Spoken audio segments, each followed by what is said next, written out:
नमस्कार दोस्तों, हमारे चैनल व्रत कथाएं पर आपका स्वागत है। आज हम आपको प्रदोष व्रत की कथा, महत्व और विधि के बारे में विस्तार से बताएंगे। भगवान शिव का यह व्रत कैसे आपके जीवन में चमत्कार ला सकता है, जानने के लिए वीडियो को अंत तक जरूर देखें। प्रदोष व्रत त्रयोदशी तिथि को भगवान शिव और माता पार्वती की आराधना के लिए किया जाता है। इसे करने से जीवन के सारे कष्ट दूर होते हैं और सुख, शांति और समृद्धि की प्राप्ति होती है।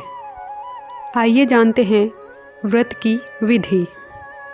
व्रत का दिन त्रयोदशी तिथि पर आता है। प्रातःकाल स्नान करें और भगवान शिव का ध्यान करते हुए व्रत का संकल्प लें। दिन भर निराहार रहें।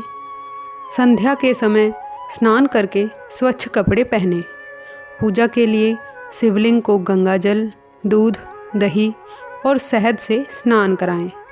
अंत में भगवान शिव की आरती करें और प्रदोष व्रत की कथा सुनें या पढ़ें। आइए सुनते हैं प्रदोष व्रत की कथा। प्राचीन काल में एक गरीब पुजारी हुआ करता था। उस समय पुजारी की मृत्यु के बाद उसकी विधवा पत्नी अपने भरण पोषण के लिए पुत्र को साथ लेकर भीख मांगती हुई शाम तक घर वापस आती थी। एक दिन उसकी मुलाकात विदर्भ देश के राजकुमार से हुई, जो कि अपने पिता की मृत्यु के बाद दर दर भटकने लगा था। उसकी यह हालत पुजारी की पत्नी से देखी नहीं गई। वह उस राजकुमार को अपने साथ अपने घर ले आई और पुत्र जैसा रखने लगी। एक दिन पुजारी की पत्नी अपने साथ दोनों पुत्रों को सांडिल्य ऋषि के आश्रम ले गई। वहाँ उसने ऋषि से शिवजी के प्रदोष व्रत की कथा एवं विधि सुनी तथा घर जाकर अब वह भी प्रदोष व्रत करने लगी। एक बार दोनों बालक वन में घूम रहे थे। उनमें से पुजारी का बेटा तो घर लौट आया, परंतु राजकुमार वन में ही रह गया।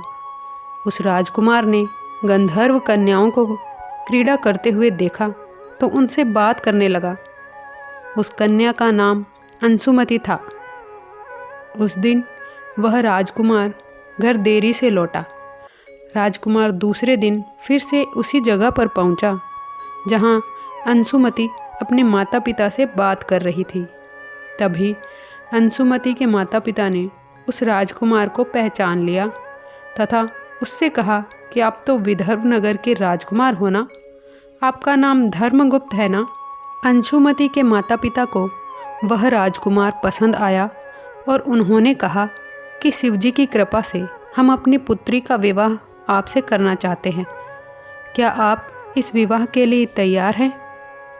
राजकुमार ने अपनी स्वीकृति दे दी तो उन दोनों का विवाह संपन्न हुआ।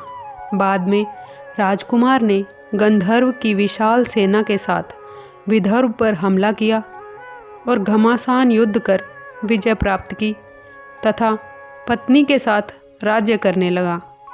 वहाँ उस महल में वह पुजारी की पत्नी और पुत्र को आदर के साथ ले आया तथा साथ रखने लगा। पुजारी की पत्नी तथा पुत्र के सभी दुख और दरिद्रता दूर हो गए और वे सुख से अपना जीवन व्यतीत करने लगे। एक दिन अंशुमति ने राजकुमार से इन सभी बातों के पीछे का कारण और रहस्य पूछा। तब राजकुमार ने अंशुमति को अपने जीवन की पूरी बात बताई और साथ ही प्रदोष व्रत का महत्व और व्रत से प्राप्त फल से अवगत कराया। उसी दिन से प्रदोष व्रत की प्रतिष्ठा व महत्व बढ़ गया तथा मान्यतानुसार लोग यह व्रत करने लगे। इस व्रत को करने से भगवान शिव की कृपा से सभी बाधाएं दूर होती है, धन, सुख और समृद्धि की प्राप्ति होती है, पापों का नाश होता है, मोक्ष का मार्ग खुलता है। यह व्रत विशेष रूप से विवाह, संतान और स्वास्थ्य संबंधी समस्याओं को दूर करने में सहायक है। तो दोस्तों, आज हमने आपको प्रदोष व्रत की कथा और उसकी विधि के बारे में बताया। यह व्रत भगवान शिव की कृपा पाने का सबसे सरल एवं प्रभावी उपाय है। अगर आपको यह वीडियो पसंद आया तो लाइक करें, चैनल को सब्सक्राइब करें और बेल आइकन को दबाना ना भूलें। आपके एक शेयर से यह जानकारी और भी लोगों तक पहुंच सकती है।